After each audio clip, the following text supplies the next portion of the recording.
Hello there and welcome to Travels with Geordie. If this is your first visit, my name is Peter Knowles and I live on a couple of classic wooden motor cruisers in and about Victoria and here Genoa Bay, British Columbia, along with the loving memory of my pup Geordie, all the while fixing them both up for some pretty ambitious cruising someday. If that's the sort of thing that you might find interesting, please consider sticking around and subscribing. I'd love to have you.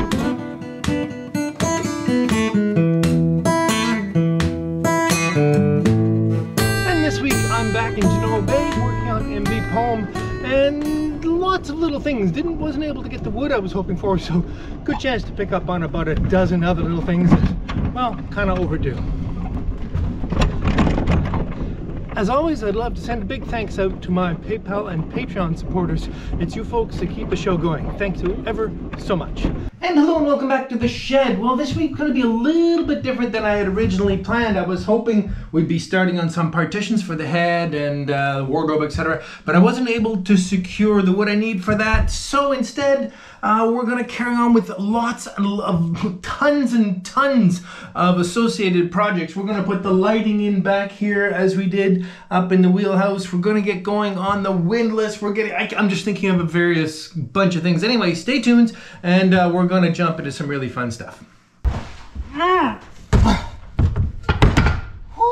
Well, if you've been following along a little while, you'll have noticed or remembered that I was able to purchase this bronze McMurry Windlass actually in Washington State and go over and get it on the coho some time ago. Anyway, I'm very excited about this. This is a perfect windlass for Palm.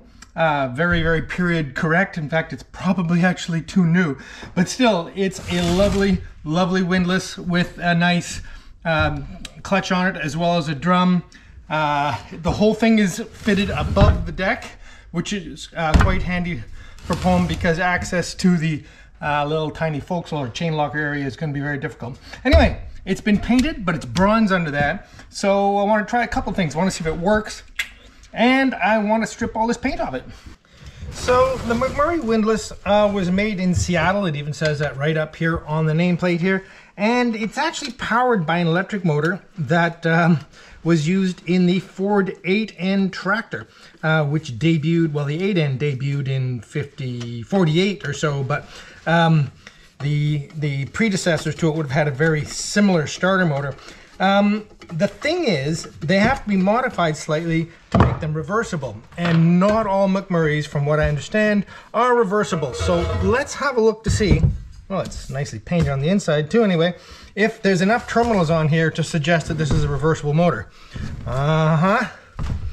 Okay, I'm feeling good because the ground, if I remember correctly, passes through the frame of the windlass. So because it has two terminals, it's probably reversible. But that's not a certainty. Anyway, let's get this paint off here and do this in exactly the wrong order. A little bit of very thick gear oil out of there, although it was red. And then we can give it a try. All right then. I'm kind of hoping that underneath this paint there is some lovely original patina from the bronze that this was made in. For those of you who have been watching for quite a while, you'll also know that MV Zephyrus has the same windlass and it's all lovely and bronze.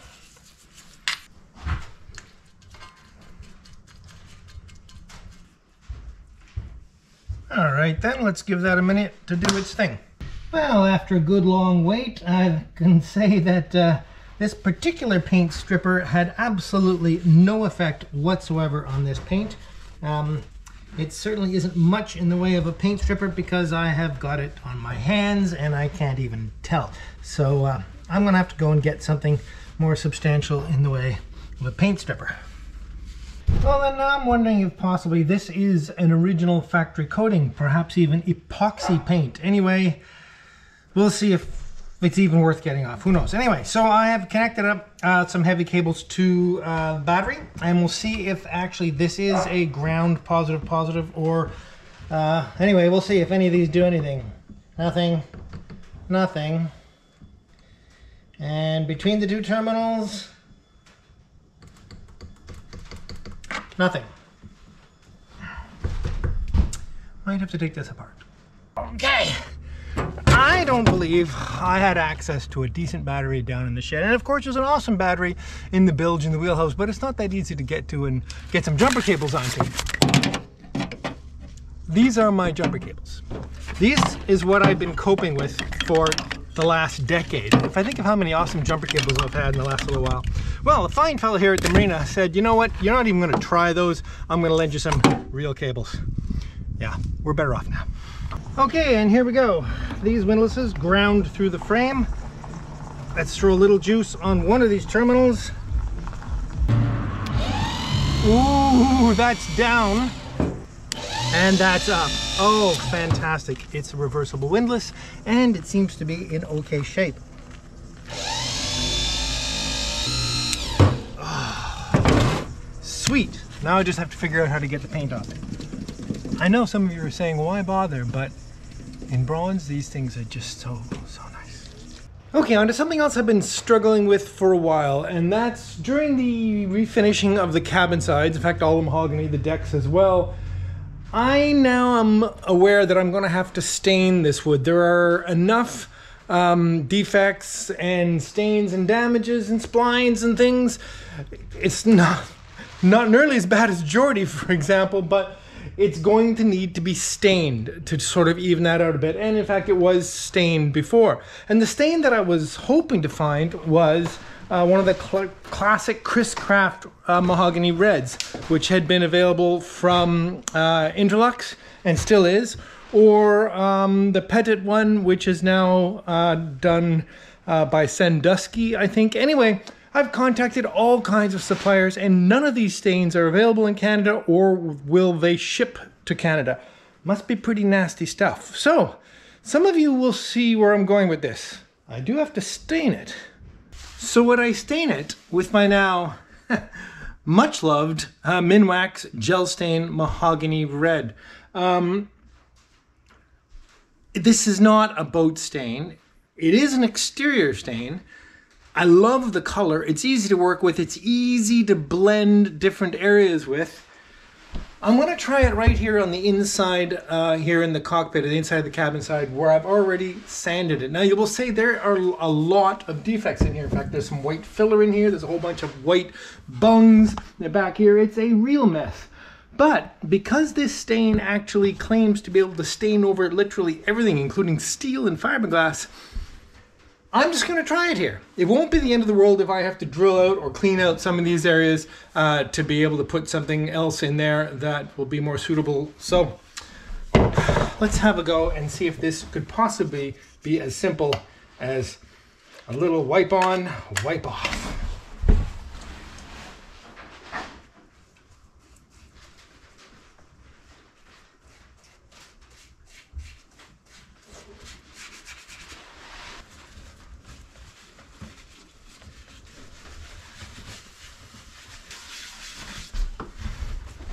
Woohoo! Well, folks, I'm going to say that looks 100 times better than I thought it was going to. It's actually brought out some of the nice ribboning in the mahogany. It's, you know, obviously I have a few spots that need to be treated slightly differently. I probably didn't sand quite enough off here. This is the only bung that doesn't seem to have picked up the color. I'm just... I'm just thrilled. Anyway, I'll be able to go over and tidy up some areas and make this look just perfect. But if I can get the boat to look like this, largely, I will be very, very happy. And in fact, as I said, this was one of the worst areas on the boat. Whew. Wow. So on the success of that stain work, I'm going to start to refinish all the doors on the boat. And this should go pretty well, especially because I'm going to do it on the bench. There are some contours and stuff in here that might be a problem, but I may have a special trick for that. Anyway, let's finish taking this apart.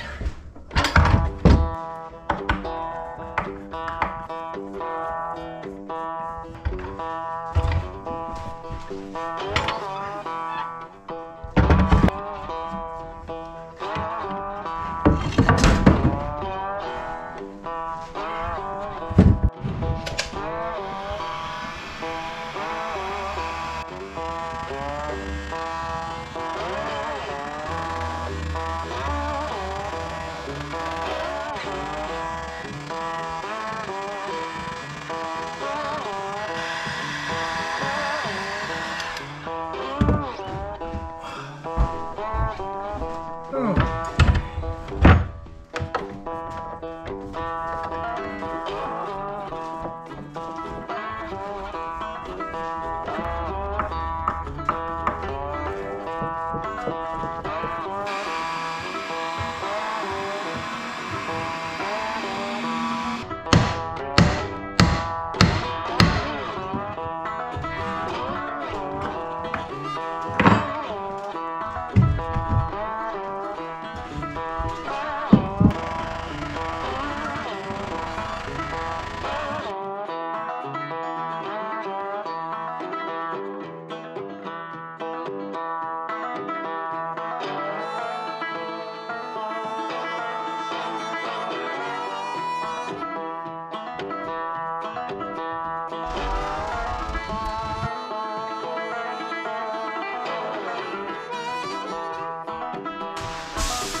All right.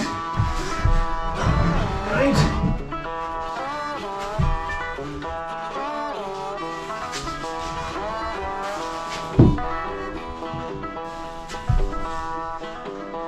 And back down.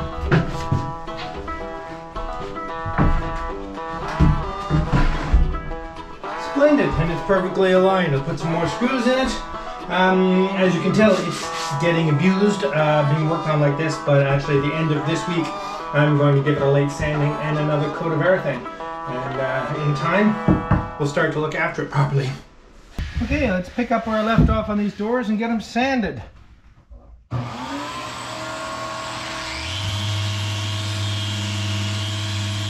Sanding in here in this raised panel, and you know, I first got to say I can't believe in what fantastic shape this raised panel is in, considering how old it is. No splits, no real separations, and in fact all the previous people who've worked on it have been quite sensitive to the edges and kept it in pretty good shape. Okay, normally I would sand this by hand with sandpaper folded over various objects today, and that's painstaking. So I have treated myself to a new toy, and that is the fine, in other words, for the fine tool, sanding kit. I knew these existed, and somehow, I don't know how, I never thought to get one. It's got to open, there we go. Oh, look at all these goodies. Well, I think for this we'll use the little finger sander, which I think is this thingy here, and that might just go in there. Oh, you know, it is, oh, I don't want dust on that because it's Velcro. Well, it is microscopically too large to do a nice job in there. Well, let's just put this away and play with this another day. All right, back to my old favorite, taking the no-hole adhesive-backed sandpaper and basically gluing it over the edge of a body filler thingy, whatever you want to call this thing, spreader, I think that's called a spreader. But I find this to be a very valuable tool, and in fact you can rotate it a few times to get maximum effectiveness out of it. All right, well, this is pretty straightforward.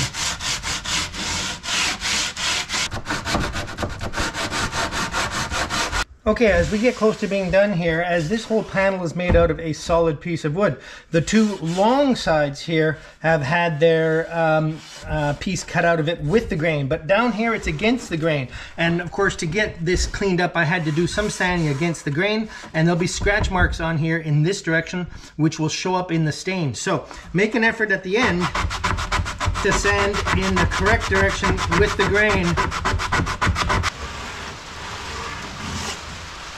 As the theme of this boat is pretty crisp edges, I'm just ever so slightly easing these edges where they've gotten quite crisp from being sanded. All right, let's look at the other side.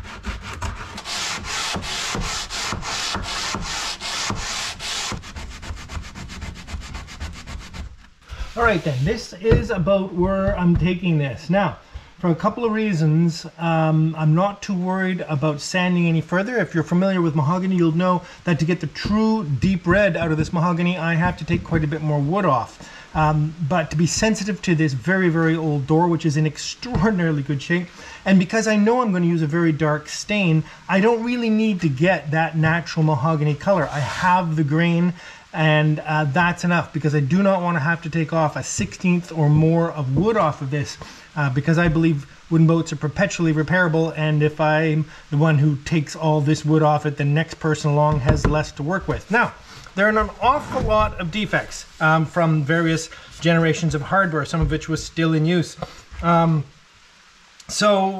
This blackness here from water damage, I think I cleaned up enough, I'm not worried about. Some of this obviously is reused, some of it is not.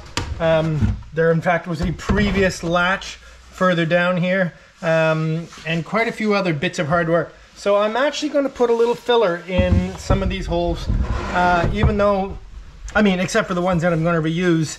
And it's a stainable filler, which I've used before, and I think it'll probably be a lot easier than bunging, cutting and drilling, bunging, which I think is a little bit overkill for holes of this nature. Okay, so this is a stainable wood filler from Minwax, and I've used this before, and it's been relatively good to me over the years.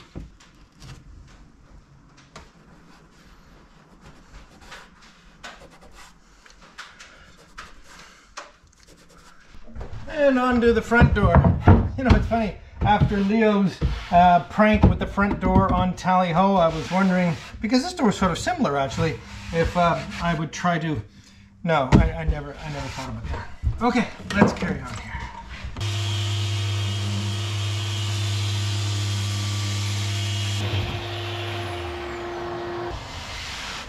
All right, well, again, lots of defects, but what an interesting door, you know, pegged here in the mortise and tenons, no splits in the panels. Yes, you know, there's a little deterioration down at the bottom where it's chronically wet, but oh my gosh, this door is in fabulous shape and it's still perfectly square. All right, let's show it some respect.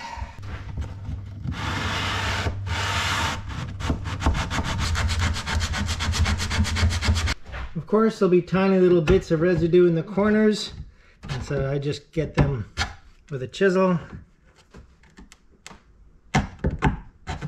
And for the interior side, we'll just give it the slightest, because this is in pretty darn good shape actually, and that way we can just do the same technique we did everywhere else in the interior.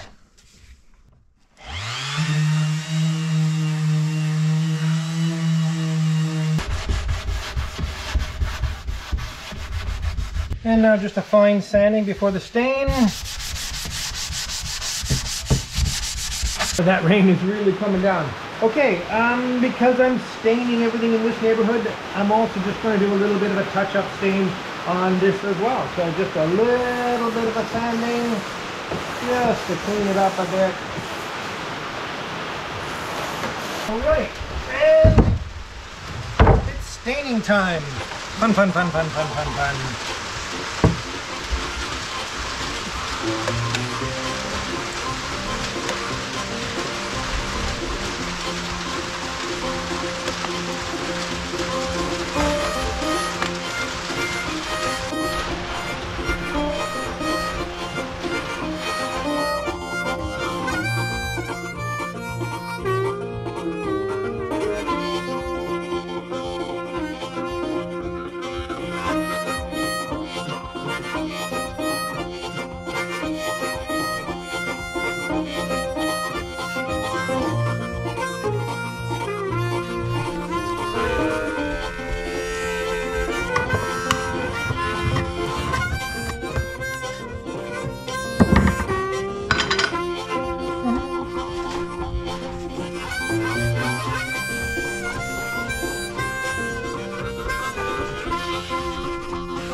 I might be quick to point out that this is not going to be a very high quality repair. I'm going to put a little fiberglass patch over this and call it done, well, and paint it. The reason is because all the fiberglass on the cabin tops is going to have to be replaced. And I don't really want to bond all that well to the cabin top, because I would hate for this to be a troublesome patch to remove when I'm peeling all the rest of it off. In some areas, as right here for instance, the canvas is still there. In fact, it may be in many of these areas, it may be this darkness underneath the fiberglass. Anyway, one way or another, I just gotta patch this, watertight, painted, tidy, last a couple years.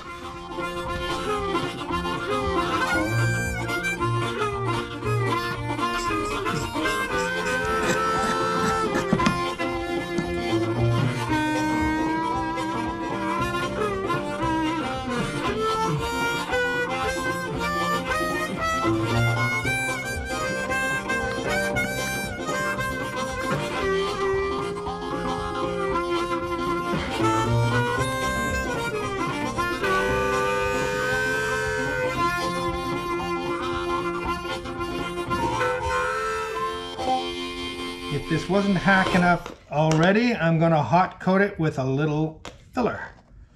Yeah.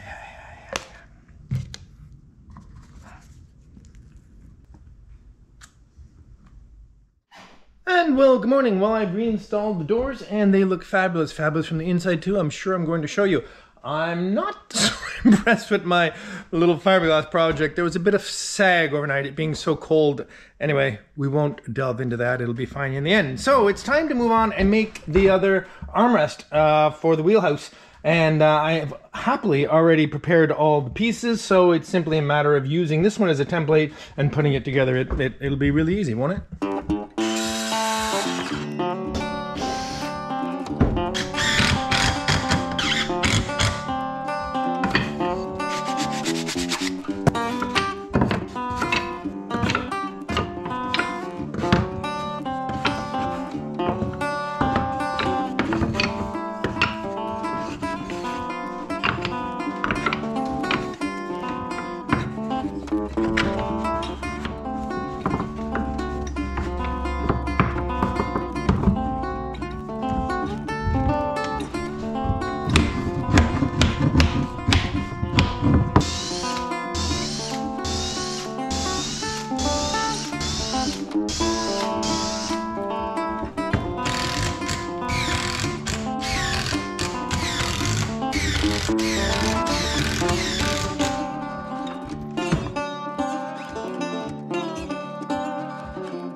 Now just to glue the top part on.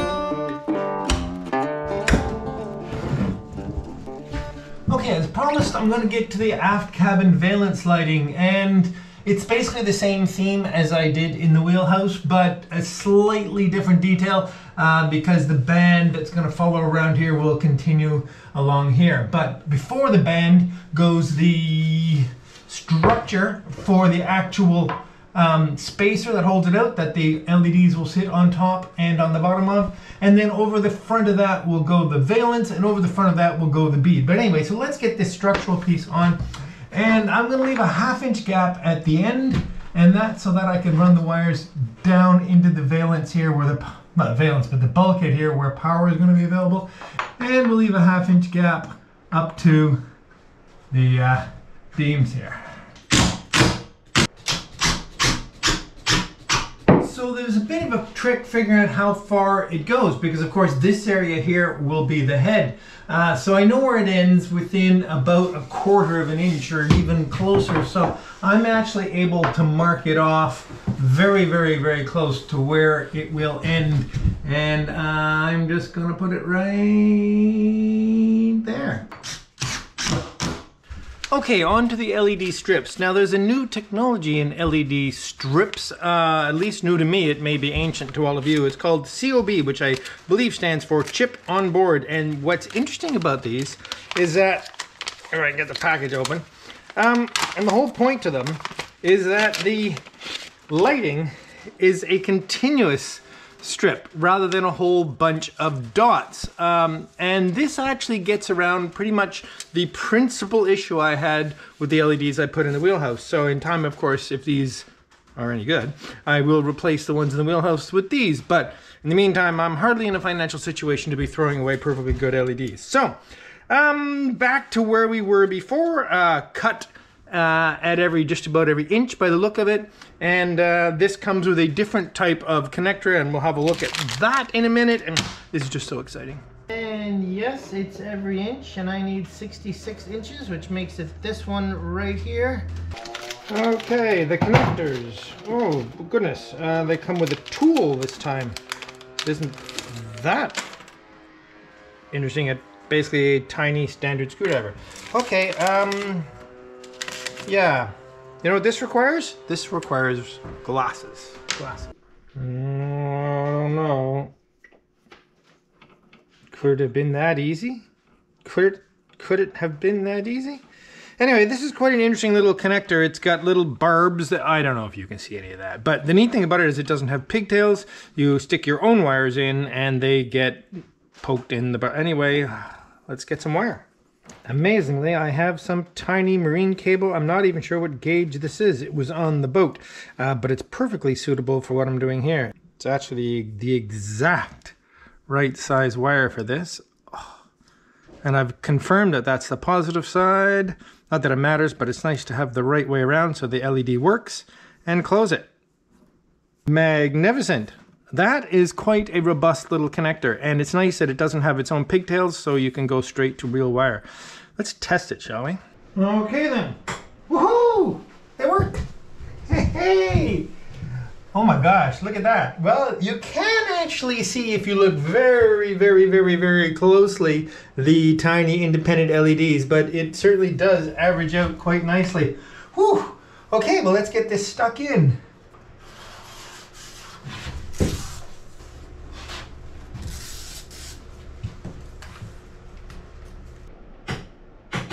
Woohoo!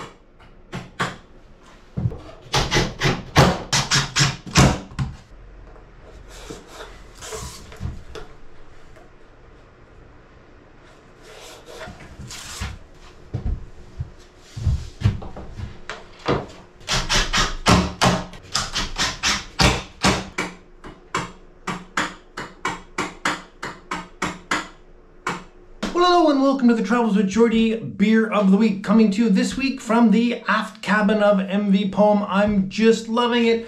Got the valence lighting in, that door is looking so good. I just couldn't resist having a mahogany surround for this week's Beer of the Week. Anyway, let's jump right onto the beer.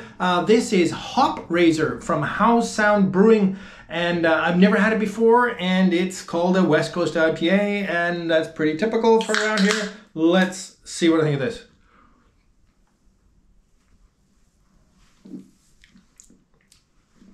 Wow, it's a totally different West Coast IPA. It's not more hoppy, it's not more floral, it's just different. And I really like it. Wow. Better yet, it's one of the very few craft beer that's available in the liquor store just up the street here. Okay, fabulous. Okay, let's jump into the paperwork. Last week's winner of his Travels With Geordie t-shirt is Andrew Harrison. Andrew, congratulations. Get a hold of me. I'll make sure you get your shirt. Cheers.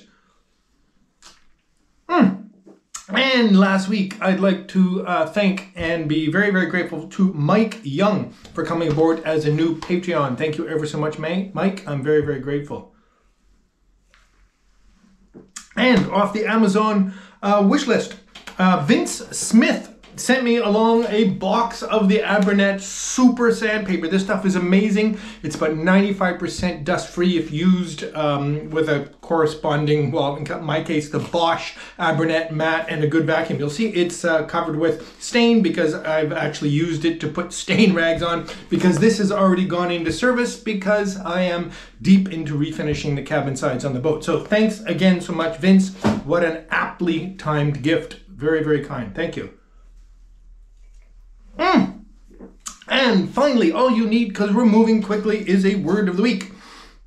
I have only just, like 10 minutes ago, tested the little McMurry Windlass and determined it is indeed reversible. And honestly, the word reverse, has been on my mind ever since. And such is the strange nature of this show. Whatever's on my mind is what you got to deal with. So, the word of the week this week is reverse, or reversible, or reversing, or some version of that. Do with it what you can. See you next week. Cheers. What if I could reverse all of that?